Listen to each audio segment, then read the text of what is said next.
All right, are we good to go? Yeah. I'll keep letting people in as they show up, but it's all yours. Yep, okay. So yeah, there'll still be some more people joining us here as we go, but I want to thank those of you that are with us. This is the initial webinar under our new technical assistance cooperative agreement with USDA's Agricultural Marketing Service. And hopefully there will be many more of these. We're going to put these together as we go along to really try and provide information that folks can utilize on an ongoing basis, not only during the webinar, but we will have this on the Flowery Hill website so that people can access the information. My name's Dave Carter. I'm part of the Flowery Hill Institute team. We'll explain that in just a minute. But we're very honored to have the cooperative agreement with USDA's Agricultural Marketing Service to help coordinate the incredible network of technical assistance providers that have been assembled to help folks with expansion of the meat and poultry processing program. As we launched this program just about a month ago, one of the things that we noticed was we was getting flooded with a lot of folks wanting basic information on grant writing. And so that was the genesis of this particular webinar that we're going to be doing today. We're not only doing this as a webinar, but we're also live streaming it. So if anybody is uncomfortable with the live streaming, they need to let us know because we want to get this out to as many folks as we can. So this is going to be a very, very basic overview of grant writing, not only grant writing, but writing grants for USDA. It's a 30,000-foot overview. As you have more questions, then you can reach out to the Technical Assistance Network through the input form, and we will guide you along in that process. So with that, we're going to go ahead and get started. As you have questions, feel free to pop those into the chat. Sean Dean will be monitoring the live stream, and if they're pertinent at the time that we're covering that particular information, we'll stop and answer that question right then. We'll also have a Q&A session at the end of the webinar. So, as I mentioned, this is an introduction and overview of Technical Assistance Initiative. And just to give you that broad overview, this initiative is really, I want to say, one of the most bold and innovative things the USDA has done in terms of providing resources for the folks that are applying for and receiving grant and loans from USDA. It really is going to help improve the success of the commitment to create a more resilient, equitable, and diversified meat and poultry processing system. And the reason for that is that when we talk about these grant initiatives, it's not just about building bricks and mortar. It's about having a successful business from start to finish, from sourcing animals to selling the end products. And really that infrastructure that you're going to be building is just a part of that. So as I mentioned, they built a very diverse group of technical assistance providers so that we can plug people into someone that has the expertise in that particular area that they're going to be looking at.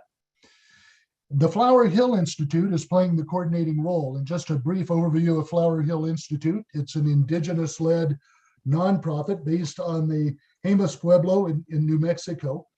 Flowery Hill has 4 basic pillars that it operates under, which is agriculture, cultural preservation, climate change, and youth.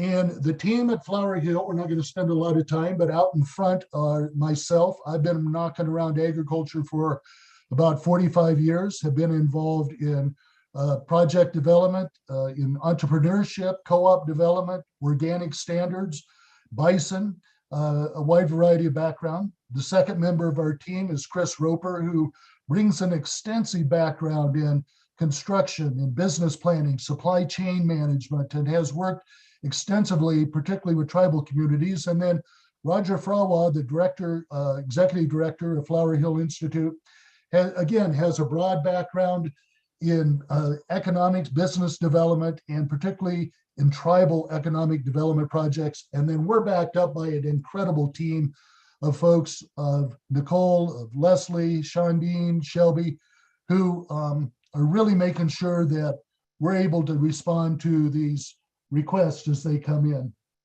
So again, when you start off with a project, it likely starts with a grant. So let's get started. There's really 3 steps that I think that are important, particularly when it comes to this program. There are a lot of really, really good grant writers out there, but they may not be equipped to write grants for this program for a couple of reasons. Number one is it's really important to understand the meat and poultry business. It's a very, very unique business. I say it's all about carcass utilization. You know, if you're writing a grant for a particular type of initiative, you're going to a foundation or something else, it might be a company that's, you know, manufacturing a widget, it's manufacturing something else, it's marketing something. When it comes to the meat and poultry processing business, it's extremely complex. We have to figure out, as we're building this business, how do we have an enterprise that sells that whole animal? Not just as I like to say, the tenderloins, the strips, and the ribeyes off of an animal. It's how do we put together that business to sell the whole thing? And so it's an important thing, if you're a grant writer, to really dive in and begin to understand the meat and poultry business. It's also very important to understand the business that you're working with. What are their goals? What do they want to accomplish? And again, that's where I say it's not just about the bricks and mortar. I always like to say that understanding the business is where you should really start to do a basic feasibility analysis that talks about the supply of animals. Where are they going to be sourced? Who owns them? What are the protocols that they're produced under? And what's going to be the end market? Who are you going to sell those products to? How are they going to be distributed?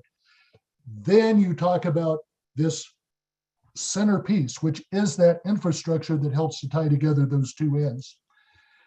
And then it's very, very important to understand the USDA grant process.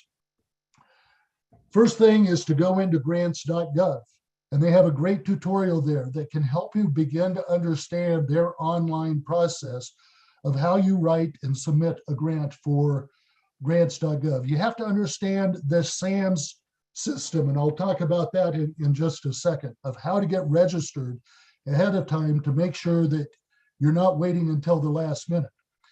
Many of the grants that USDA requires has an online application format. You can't just write a grant anymore, go in and attach it as a PDF and submit it.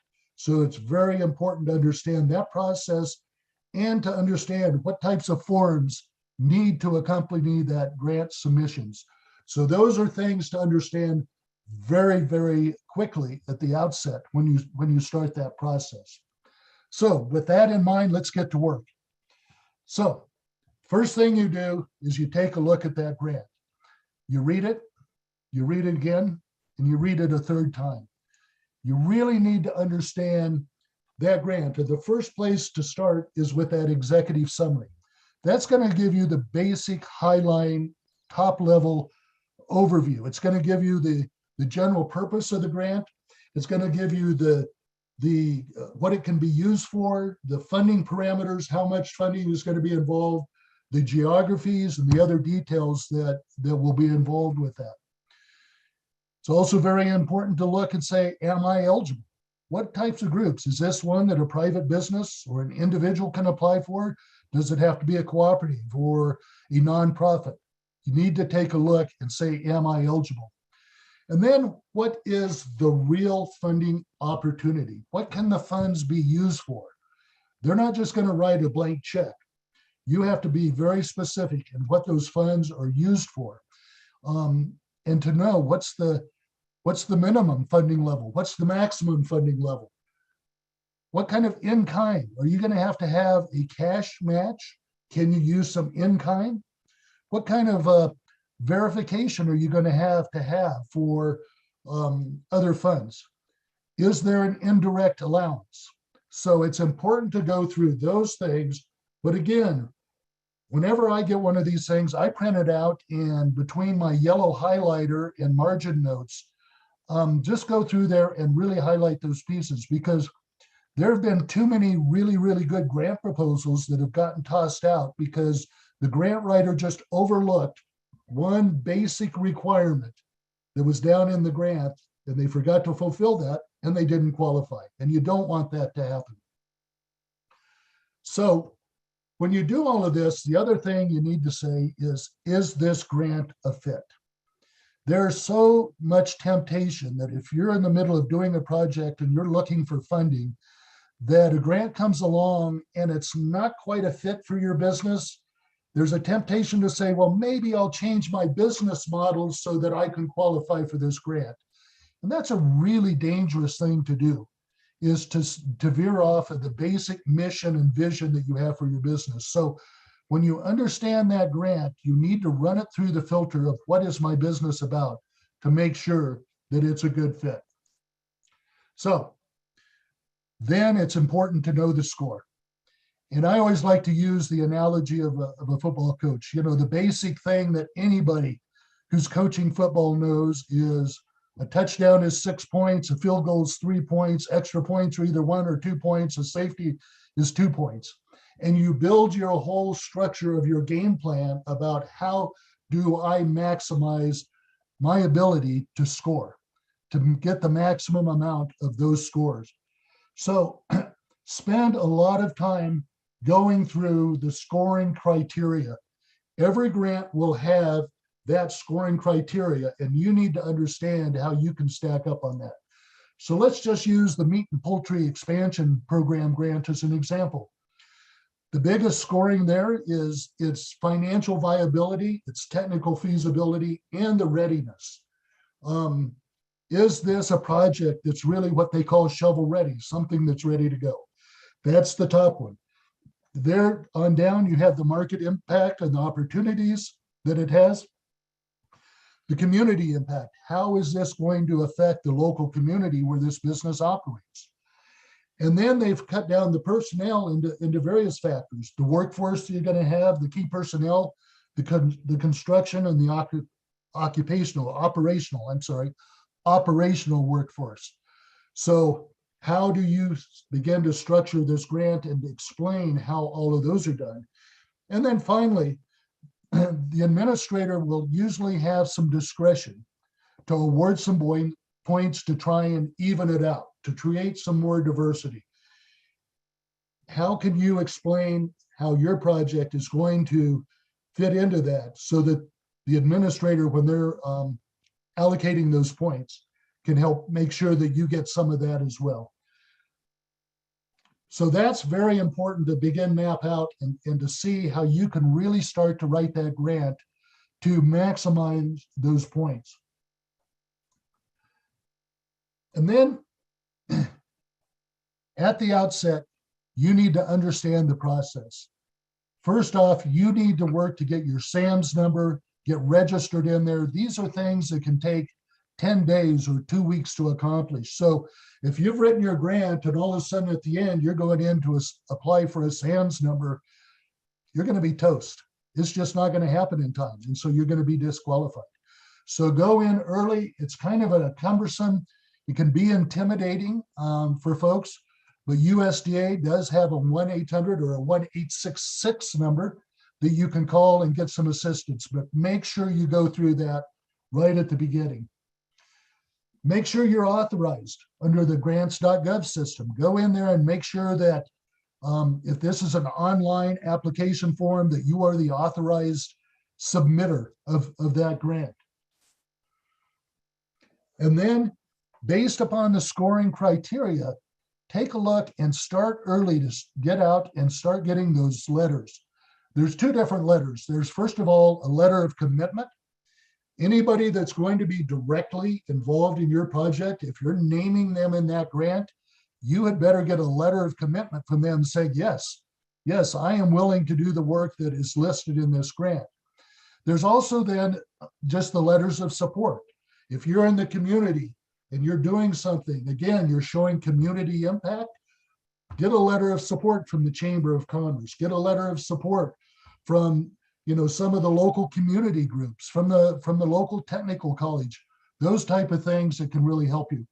And then the one thing, of course, that I didn't list here is if you are committing, if you have to show that you have funds there, you need to start getting your verification, your letters of verification of the fact that you do have the access to that funding.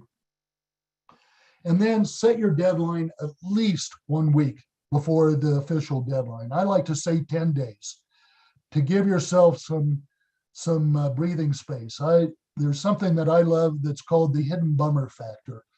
Every project that I've ever been involved with has a hidden bummer factor. It's something you just can't calculate at the beginning. It comes along, it throws you for a loop, and you have to give yourself that sort of a gap to be able to overcome the hidden bummer factors so that you can get your grant submitted on time. And then you start to put your plan together. Again, sit down and map it out. Come over some very basic things. Use tools like a SWOT analysis to talk about the internal factors of your projects. What's the strength of our project? And what's the weakness?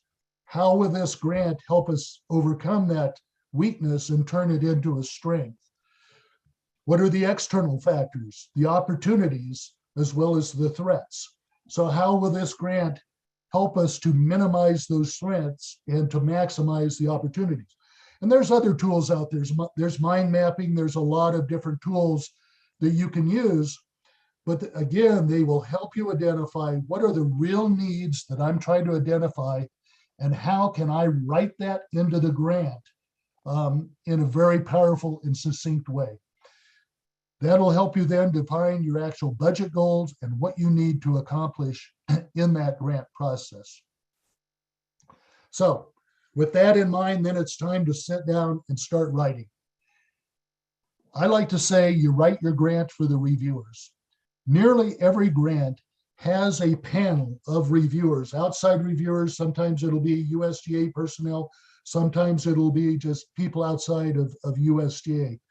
And when those reviewers are sitting down, they've got that scoring criteria in front of them. And so they're going to go through that grant and start seeing how your narrative and how your budget fits into all of that. So if possible, write your narrative in the sequence of the scoring so it makes their job early. The top one there, the technical, the feasibility, oh, it's right here in the narrative. This is how they say they're going to accomplish that. Make that reviewer's job as easy as possible. You need to be really clear and concise on your strategy. Very important that that reviewer understands what you're saying. You have to be accurate, realistic in your projections. You need to show that you've got good documented backup for this is how much we think it's going to cost. This is our pro forma that we've put together on how much we think it's going to increase the throughput of our plant and our ability to sell value-added products or whatever. You need to identify the people, the money, and the resources that will be there. Be very clear in that. Be very definitive. Also, right now with inflation being a factor, mention in the grant that you're planning. This is a grant that you're going to submit in May. It may not be awarded till September, October, or November. So costs are going to change, and you need to put in there, here's a projection, a reasonable projection of what we think will be required at the time that this grant comes through. If we're going to be buying equipment, if we're going to be doing construction, make sure that you're planning ahead for that grant. And then identify your partners in the project.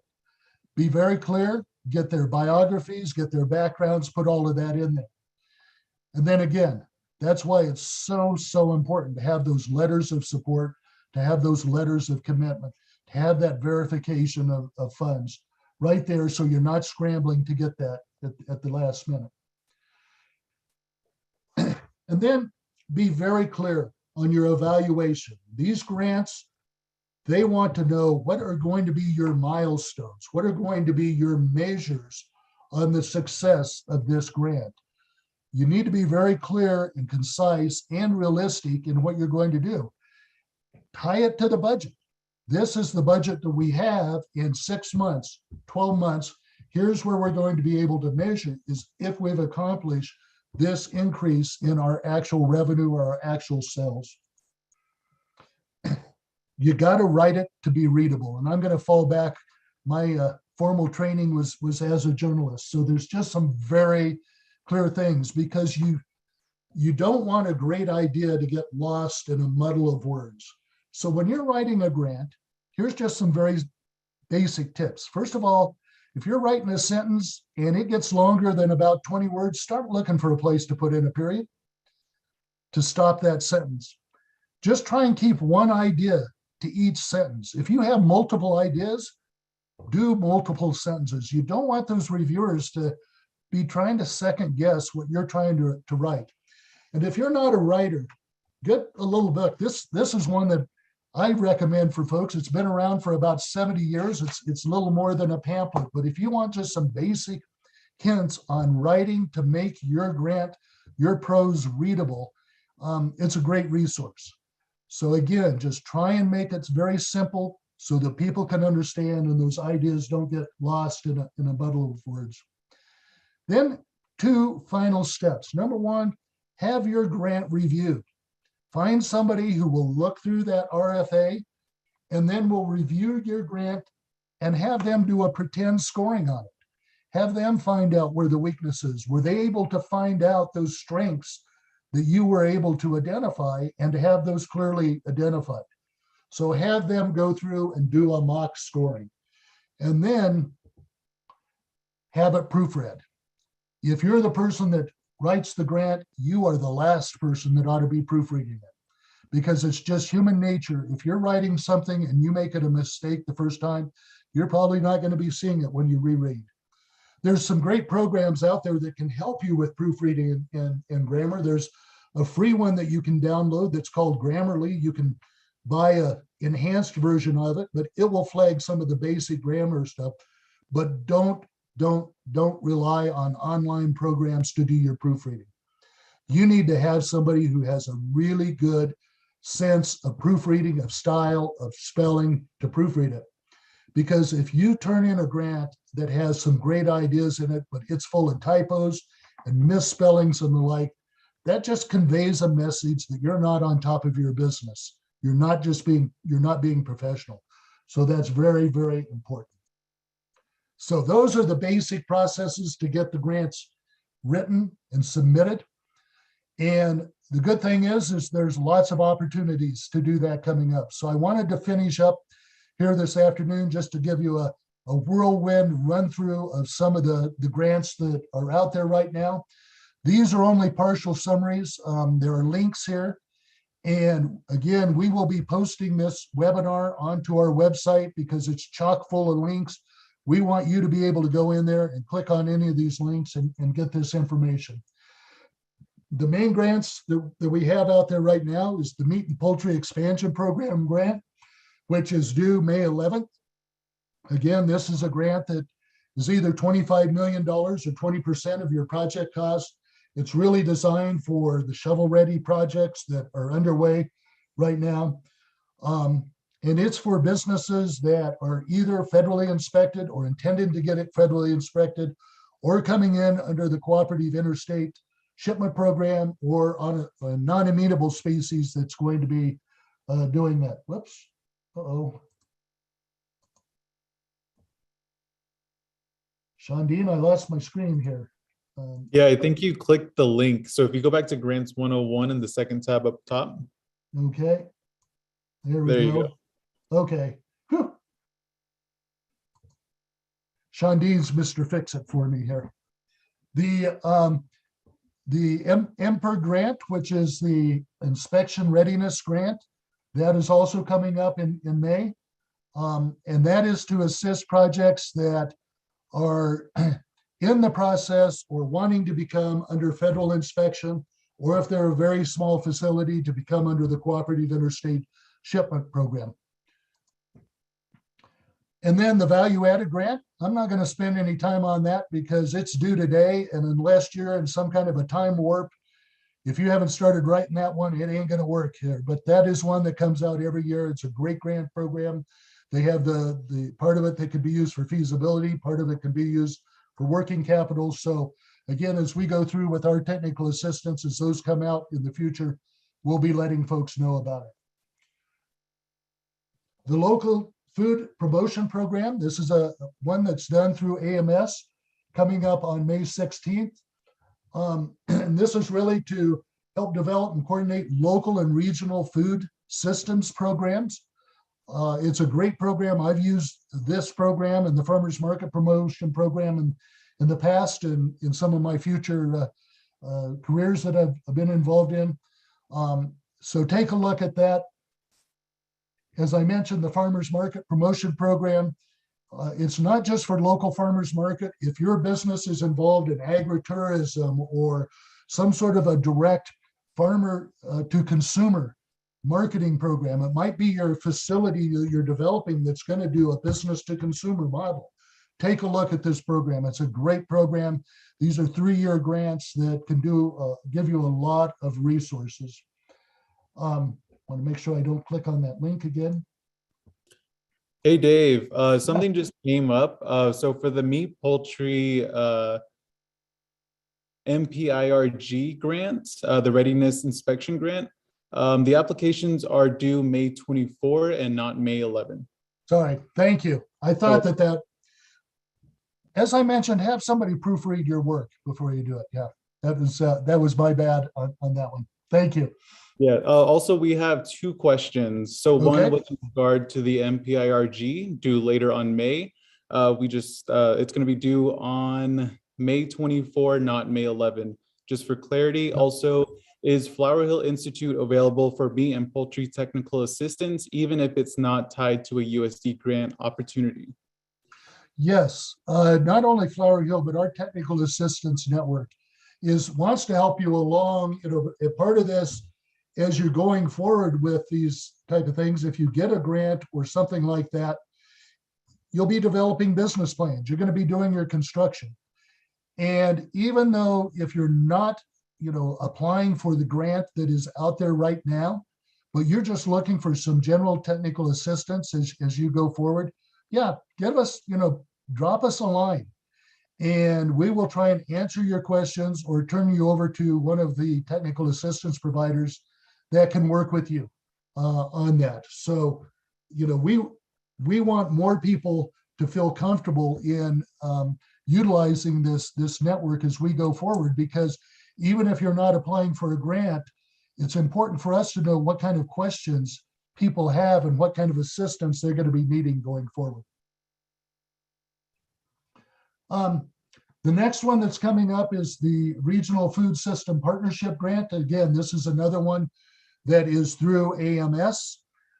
It's a really good program that talks about if you're developing a business, how can you partner with, for example, an institution of higher education to really research then how this project is going to help you expand and build your regional food system. Then there's the RISE grant that's coming up through rural development. And that one is really to help out to develop business incubators, to help establish workforce training. Again, if you think about these grants that we have where you're trying to expand your meat and poultry processing, having that workforce availability in there is a critical key component that we have. And so that is one that's coming up. And then this is one that's not the Rural Cooperative Development Grant. I'm sorry, yeah, that's one that's coming up. And that's more for centers of nonprofits. If you're involved with a nonprofit that wants to help foster the development of cooperatives, this has been a program that's been around for more than 20 years. There's a great network out there of cooperative development centers that have been funded through this grant program. And that's one to take a look at. Then this summer, we anticipate that the second round of the meat and poultry expansion program grants will be out. And we anticipate that these will be more for the early stage projects, but we don't know yet. USDA Rural Development is still taking some comments through their website of people that have questions or comments as they develop and finalize this second round. So they're able to look at that. And then there's one program that's available through the Farm Service Agency, which is the Farm Storage Facility Loan Program. And that's what, if you're looking at a project of beef poultry project expansion, and it's an on-farm project, it's located there. This is a program that can help you finance refrigeration, freezers, those type of facilities that are there. So it's, again, through another sister agency within USDA, but a great opportunity to expand the infrastructure that we have. So here's the resources that we have, is that if you want assistance of any kind, please go on to the site there, USDA MPPTA Technical Assistance at Flowery Hill. It's not a very long form. It's easy to fill out and to give us your basic information. Sometimes we will circle back with you at the outset to say, okay, we didn't quite understand the question, so we need a little bit more information. But that's our starting point to get you connected with the right folks. If you're interested in pursuing a grant and you need a grant writer, we are putting together an online toolkit, and an important part of that is a resource database of individuals and firms that specialize in grant writing.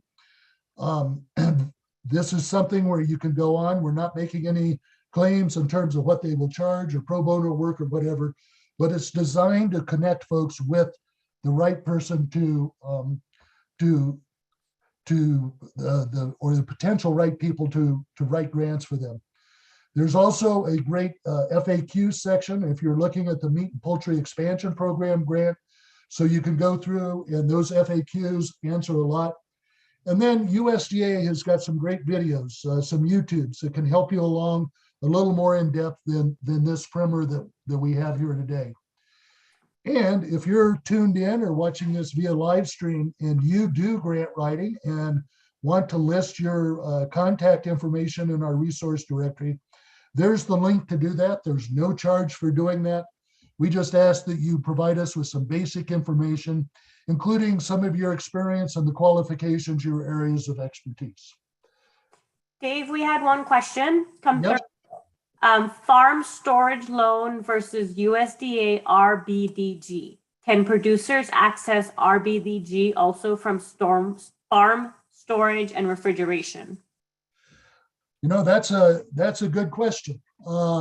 And I'm going to, let's see who we have on from, is John on from Rural Development? That might be able to help us answer that. I don't believe John is on, but Eric maybe might know. Yep. Eric, do you have any clue on the rural development? The business grant program? I'm sorry, I actually don't. I apologize. Okay, so what we'll do is if the person that did that, we will get back to you with the answer on that there, because that's a very good question on that.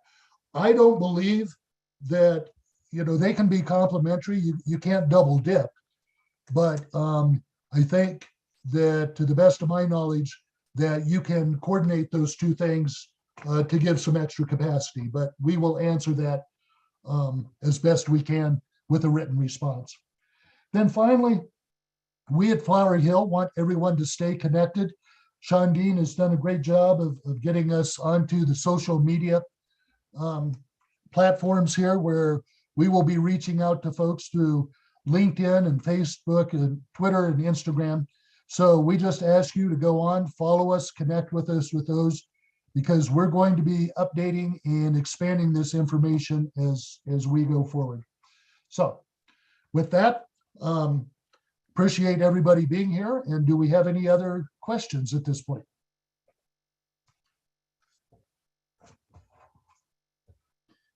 Are we good, Sean Dean?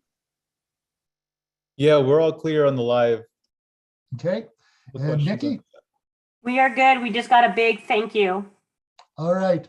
Well, I appreciate it. And we would appreciate any feedback. This is the first of these we're going to do. So we're all about continuous improvement.